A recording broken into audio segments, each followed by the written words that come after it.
संवेग संरक्षण के सिद्धांत से न्यूटन के तृतीय गति विषयक नियम का सत्यापन। तो हम जानते हैं कि न्यूटन का जो तृतीय गति विषयक नियम है वो क्रिया के विपरीत और बराबर प्रतिक्रिया होता है, अर्थात हम इसे क्रिया प्रतिक्रिया का नियम भी कहते हैं। यदि एक पिंड दूसरे पर बल लगाता है, दूसरा पिंड उतना ही बल उसके विपरीत दिशा में लगाता है।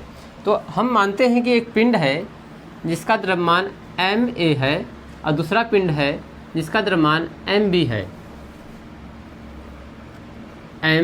है। जो ma है वह u a गति से, प्रारंभिक गति से गतिमान है और दूसरा पिंड जो है u b गति से गतिमान है। अब यहाँ पर हम देखेंगे u a जो गति है, मोशन है, u b से वह ज़्यादा है, इतना आपको ध्यान देना है। तो यहाँ संवेग संरक्षण का सिद्धांत कहता है जब कोई पिंड गति कर रहा है, टक्कर के पश्चात यदि उस पर बाह्य बल न लगाया जाए तो संवेग जो है नियत रहता है। अर्थात यदि हम F बराबर 0 रखें तो टक्कर के पश्चात, यानी कि टक्कर हम इसका करा लेते हैं, पहला पिंड दूसरे पिंड से जब टक्कर करेगा तो वहाँ पर जो गति मिलने वाली है, जब पहला पिंड दूसरे से टक्कर कर रहा है तो वेग में परिवर्तन आएगा। यहाँ पर जो पहली पिंड है ma, यह टक्कर के पश्चात va गति से गति करेगा और जो यहाँ पर mb है दूसरा पिंड है वह अंतिम वेग जो है vb गति से ट्रैवल करेगा। ठीक है, अर्थात संवेग संरक्षण सिद्धांत ये कहता है कि यदि टक्कर के पश्चात टक्कर हो रही है तो दोनों जो है एक दूसरे के विपरीत बल लगाते हैं।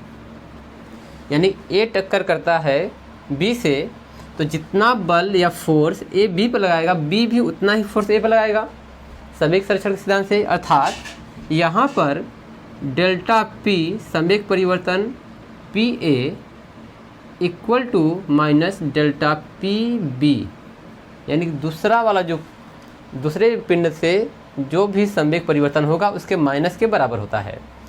तो यहाँ पर PA बराबर क्या होगा, डेल्टा PA बराबर क्या होगा, चूँकि हम जानते हैं कि यहाँ पर P इक्वल टू mv होता है।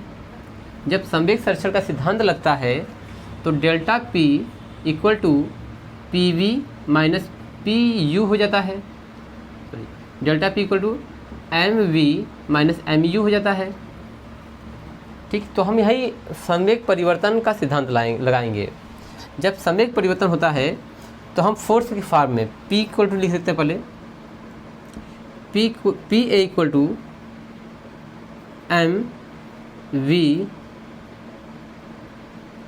VA minus MAUA।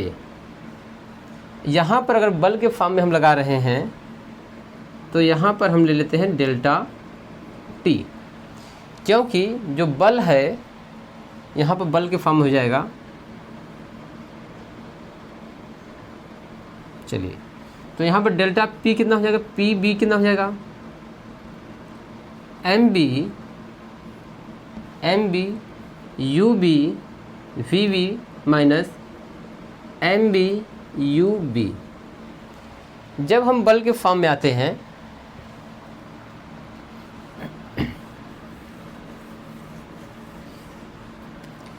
संवेग परिवर्तन की दर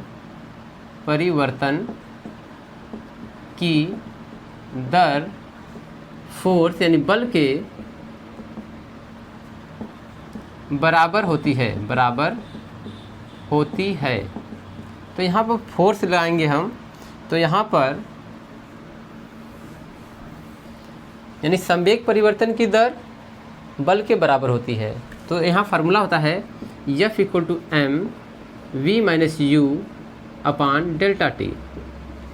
तो संवेग परिवर्तन की दर देखिए यहाँ पर mu अपान T, यानी कि संवेग परिवर्तन की दर है जो फोर्स के बराबर है।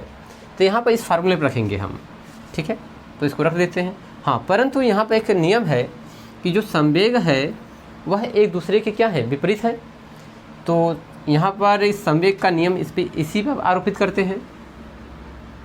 तो यहाँ पर m, यहाँ से ma कॉमन ले लेंगे, ma va माइनस ua अपान डेल्टा टी, ठीक है, इस दर भी लगा लेंगे फोर्स के लिए, माइनस दूसरा क्या रहेगा, एम बी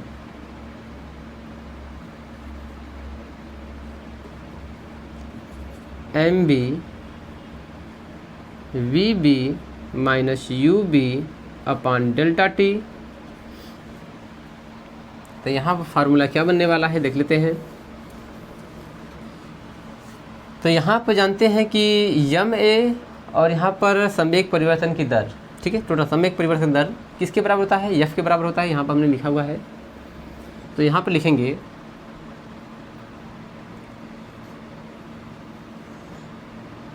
एम ए, क्या हम इसको एक्सेलरेशन मान सकते हैं, यानी कि हम अल्फा मान सकते हैं, एफ बराबर एम ए, और यहाँ पर हो जाएगा minus m b a b, अर्थात यहाँ पर f equal to minus F,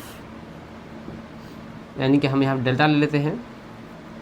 यहाँ पर जो फोर्स है एक दूसरे के विपरीत और बराबर है, तो हम कह सकते हैं कि जो संवेग परिवर्तन है, संवेग परिवर्तन के द्वारा हम न्यूटन के तृतीय गति विषयक नियम का सत्यापन कर चुके हैं, यानी कि किसी भी पिंड पर लगने वाला बल दूसरे पिंड द्वारा पहले पिंड पर उतना ही बराबर और विपरीत दिशा में लगता है, तो जो फोर्स है वह माइनस फोर्स के बराबर है।